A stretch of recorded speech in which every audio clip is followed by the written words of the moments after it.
Hello student, welcome back to the channel. So पिछले video में हम क्वाड्रेटिक फॉर्मूला पे देख चुके हैं कि कैसे हम उसके रूट्स फाइंड आउट करते हैं किसी भी क्वाड्रेटिक इक्वेशन के।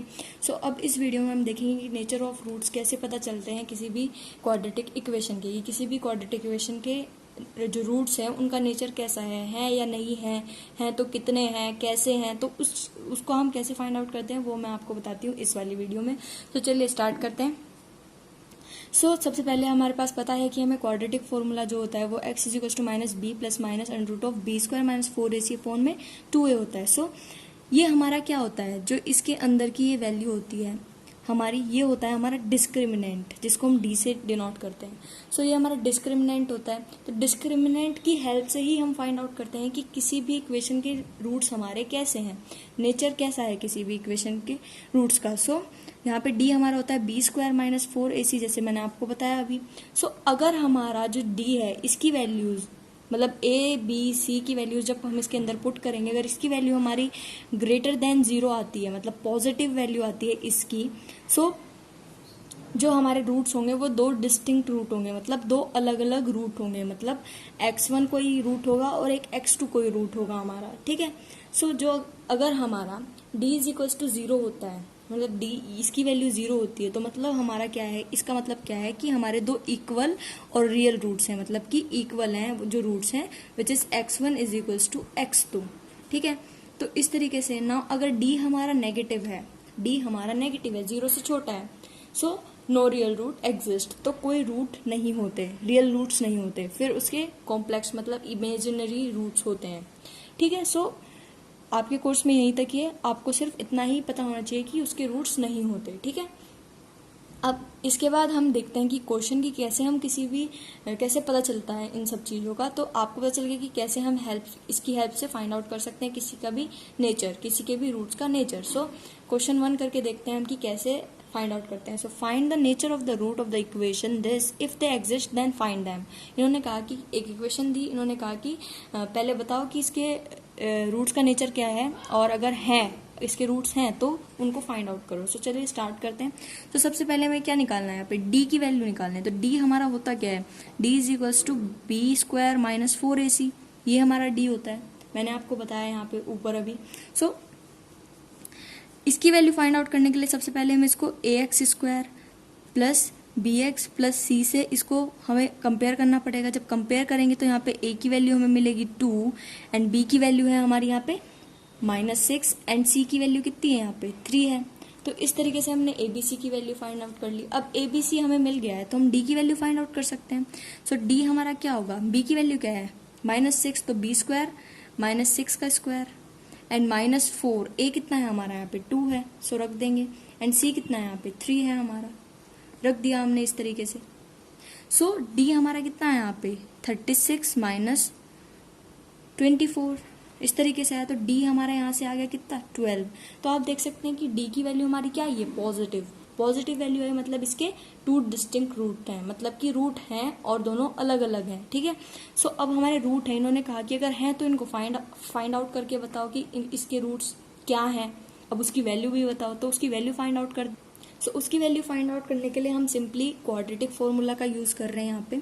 पहले जनरल इक्वेशन लिखेंगे, जैसे कि मैंने आपको पिछली वीडियो में बताया था, जो मैंने स्पेशली क्वाड्रेटिक फॉर्मूला पे ही वीडियो बनाई है। सबसे पहले हम जनरल फॉर्म लिखेंगे, लिख दिया। उसके बाद हम इसको कंपेयर करके a, b और c की वैल्यू यहाँ से इसमें से रखेंगे। a की वैल्यू यहाँ पे 2 है एंड b की -6 है एंड c की 3 है, रख दी हमने। उसके बाद हमने लिखना है क्वाड्रेटिक फॉर्मूला, जो कि हमारा ये है, which is x is equal to -b plus minus under root of b square minus 4ac upon 2a।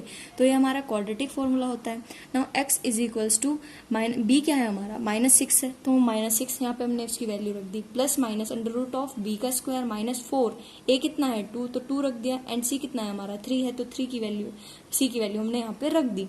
अब ना अपॉन में हमारा है 2a कितना है हमारा 2 है, तो यहाँ पे हमने a की वैल्यू भी रख दी। तो सबकी वैल्यू पुट करने के बाद अब हमने इसको सॉल्व करना है।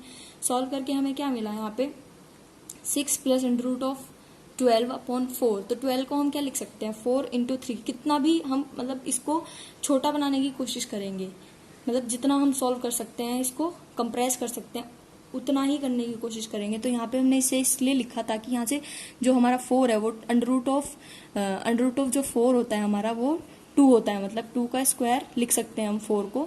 तो ये 2 हमारा यहाँ से बाहर आ जाएगा। तो इस तरीके से हम, इसलिए हमने इसको यहाँ पे लिखा। तो यहाँ से हम 2 बाहर लेकर आ जाएंगे। तो जब हमने 2 बाहर लिया तो मैंने इसमें से 2 कॉमन लिया और नीचे से मैंने 2 को काट दिया। तो यहाँ पे मेरा 4 था, तो यहाँ पे मेरा 2 बच जाएगा। तो यहाँ से मेरे पास इस तरीके से 2 वैल्यू आ जाएंगी एक्स की, विच इज एक बार प्लस में लिख देंगे इसको और एक बार माइनस में लिख देंगे। तो आप यहाँ पे देख सकते हैं कि x is equal to 3 plus under root of 2 और 3 माइनस अंडर रूट ऑफ 2। यहाँ से मेरे पास 2 वैल्यू आ गई है जो अलग अलग है, क्योंकि यहाँ पे माइनस है। इसको माइनस करेंगे तो कुछ वैल्यू होती है इसकी हमारी, which is like something 1 point कुछ वैल्यू होती है इसकी। सो अगर हम 3 में से इसको माइनस करेंगे तो अलग वैल्यू आएगी और प्लस करेंगे तो अलग वैल्यू आएगी। सो यहाँ पे मेरे को इस तरीके से अलग अलग 2 रूट मिल जाएंगे। तो ऐसे हम फाइंड आउट करते हैं किसी भी इक्वेशन के नेचर को। और फिर अगर नेचर से हमें पता चलता है कि उसके रूट्स हैं 2 अलग अलग हैं, तो यहाँ से पता चल गया हमें कि हाँ दो अलग अलग रूट्स थे। तो कैसे हम नेचर फाइंड आउट करते हैं और कैसे उसको फाइंड आउट करते हैं रूट्स को, मैंने आपको यहाँ पे बता दिया है। अब एक क्वेश्चन में और देख लेते हैं हम कि ताकि आपको और अच्छे से समझ में आ जाए। सो क्वेश्चन हमारा कुछ इस तरीके से है, find the nature of the roots of the equation if they exist then find them. So बताना है कि इसके रूट्स का नेचर क्या रहेगा, अगर वो हैं, इसके रूट्स हैं तो फाइंड आउट करो, ठीक है। सो हमारे पास कुछ इक्वेशन इस तरीके से है। तो सबसे पहले हमें डिस्क्रिमिनेंट निकालना होता है, which is b² minus 4ac। सो उसके पहले हमें इसे कंपेयर करना पड़ेगा ax² plus bx plus c is equal to 0। Compare करने से क्या होता है कि आप आसानी से उसकी values like a b c की वैल्यू कंपेयर करके निकाल सकते हैं। कि जब आप बहुत सारे क्वेश्चन इस पे लगा लेते हैं तो उसके बाद आपको इजी रहता है कि ऐसे डायरेक्ट आप लिख सकते हैं, क्योंकि आपको पता चल जाता है कि ए बी सी। अभी आपकी स्टार्टिंग है, like you are in class 10 newly, so आपको अभी इस तरीके से अगर आप करोगे तो आपको आसानी रहेगी। सो ए की वैल्यू यहाँ से मेरे को 2 मिलेगी एंड बी की वैल्यू यहाँ से मेरे को -3 मिलेगी एंड सी की वैल्यू मुझे यहाँ से 5 मिलेगी। तो इस तरीके से मैंने इसकी वैल्यूज फाइंड आउट कर ली। अब इसके बाद मैंने क्या करना है, डी में इसकी वैल्यूज पुट करनी है और पता देखना है कि डी क्या है, पॉजिटिव है, नेगेटिव है या 0 है। सो यहाँ से पता करते हैं। सो बी कितना है मेरा, -3 है, तो -3 का स्क्वायर देन -4, ए कितना है 2 है एंड सी कितना है 5 है। सो यहाँ से डी मेरा कितना आ जाएगा, ये हो गया 9 एंड माइनस ये हो गया मेरा 40 हो गया। सो अब इसके बाद क्या है, d इज इक्वल्स टू, अब इसको माइनस किया तो हमारे पास यहाँ पे नेगेटिव में वैल्यू आई, नेगेटिव में आई विच इज -31। सो यहाँ से d की वैल्यू मेरे पास आई -31 which is negative. So d अगर हमारा लेस देन 0 था, मतलब कि अगर d हमारा नेगेटिव था तो उसके कोई रूट नहीं थे, तो इसके क्या होंगे, नो रूट्स एग्जिस्ट। तो इसके कोई रूट एग्जिस्ट नहीं करते, कोई भी रियल रूट्स इसके एग्जिस्ट नहीं करते। तो अगर रूट नहीं है तो हम उसको फाइंड कैसे करें, नहीं कर सकते। सो इस तरीके से हम पता लगाते हैं नेचर ऑफ रूट्स का। सो होप आपको वीडियो समझ में आया होगा and thank you for watching this video.